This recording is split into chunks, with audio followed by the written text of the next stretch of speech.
March is here and Sony is dropping a massive PlayStation Plus Extra and Premium update. We've got blockbuster shooters, massive RPGs, next-gen sports games, and some brutal indie games heading to the catalogue on March 17th. Let's run through the lineup to see what's coming, and make sure you stick around until the end where I'll reveal my absolute must-play top picks so you know exactly what to download first. Let's get right into it. Kicking things off with some absolute heavy-hitting AAA muscle, we have Warhammer 40,000 Space Marine 2. And guys, the PlayStation Plus curse has struck again. I literally just bought this game like a month or two ago, and now here it is on this service. So if you ever want to know what games are coming to PlayStation Plus, just ask me what I've recently bought, because my wallet is apparently taking the hit for all of us. But honestly, it's totally worth it. You are stepping back into the massive, heavy-duty boots of legendary Space Marine Titus to purge the Tyranid swarms. Looking at this on the portal, you can see how well the 8-inch screen handles the sheer density of enemies. It's incredibly gory, fast-paced, third-person action with hundreds of aliens on screen at once. Aside from the campaign, there is a replayable PvE mode for up to 3 players and a 6v6 PvP mode. It's endless, brutal sci-fi warfare for the Emperor. Next up, we are hitting the gridiron with EA Sports Madden NFL 26.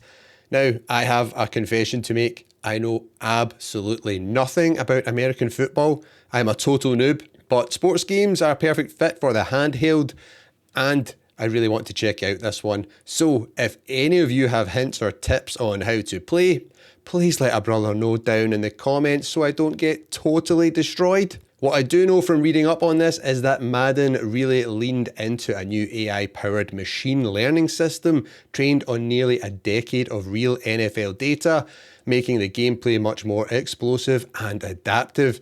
The opposing coaches and quarterbacks will actually adapt to your tendencies on the field, plus the player movement has been totally revamped. Bursting upfield with someone like, I don't even know any of the player names, let me know some good players down below in the comments. It actually feels like you have that explosive athletic weight behind you, and it looks incredibly crisp on the portal screen.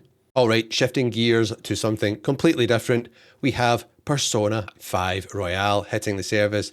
Now, there's a very important detail here for my PlayStation Portal users, specifically if you use the premium tier cloud streaming. The base version of Persona 5 Royale is available for both PS4 and PS5, but the Ultimate Edition, which includes all the DLC bundles, is only the PS4 version this month. What does that mean for you? It means you will not be able to cloud stream the Ultimate Edition directly to your portal. You'll need to download it to your PS5 console and play it via standard remote play to get access to all that DLC which comes with it. If you just want to use cloud streaming, you'll have to stick to the base PS5 game. I actually played a bit of this game previously on Xbox, and from what I've played so far, it is absolutely fantastic. But let me warn you, this is a massive game. You could easily sink 100 hours into this bad boy. That's exactly why RPGs like this are fantastic on the portal. You can take them entirely at your own pace. I definitely need to jump back into this on my portal to actually make some more progress on it. You join the Phantom Thieves in this adventure, balancing the daily life of a Tokyo high school student with diving into dreamlike dungeons to stage grand heists. This royal version massively expands on the base game, and the signature red, black and white visual style pops beautifully on the portal screen. If you like your games a little darker and a lot more punishing, Blasphemous 2 is arriving to ruin your day in the best way possible. The Penitent One has returned. This is a brilliant metroidvania crossed with the brutal difficulty of a Souls-like game. You wake up in a strange new land, trapped in an endless cycle of life, death and resurrection. Kind of reminds me of that Tom Cruise movie which was really underrated. What was that called? The Edge of Tomorrow or Live, Die, Repeat or something like that? I don't know. Anyways, the pixel art in this game is stunning, and honestly, 2D art styles always look incredibly sharp on the Portal's display because it is smaller. You're going to be facing hordes of grotesque enemies and absolutely titanic, twisted bosses in a massive labyrinth world. You will definitely want to make sure your Wi-Fi connection is solid for this one because you need precise D-pad inputs just to survive. Next we have Metal Eden, an adrenaline-fueled sci-fi FPS. This just looked like a sci-fi Doom to me. You play as an advanced hyper unit sent on a suicide mission into a massive monolithic city called Mobius. It used to be a hopeful home for humanity, and now it's just a deadly trap. This game is all about cybernetic warfare. You're blasting through internal defense cores, fighting a huge roster of agile mecha troops, and uncovering the mysteries of Project Eden. It's a fast and chaotic game, and it requires you to stay constantly on the move.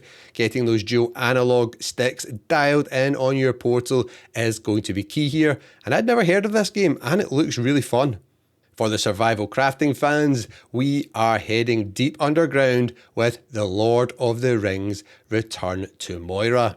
Gimli has summoned the dwarves to reclaim their legendary home beneath the misty mountains. Khazad-dûm, is that how you say it? I don't know, we'll find out soon enough. I'm sure you'll all correct me in the comments. This is a procedurally generated survival game where you and your friends can team up, for online exploration, Minecraft, and build massive bases in sprawling mines. Survival crafting games are a massive time sink, which makes them perfect for handheld play on the Portal, where you're just chilling out on the sofa, grinding out resources, and expanding your dwarven halls from the couch is a great gameplay loop. Just be careful about the dangerous things waiting in the deep for you.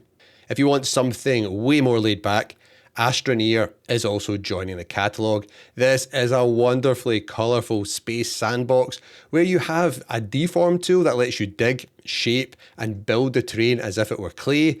You can explore 7 totally distinct planets from the surface all the way down to their core, which is kind of wild.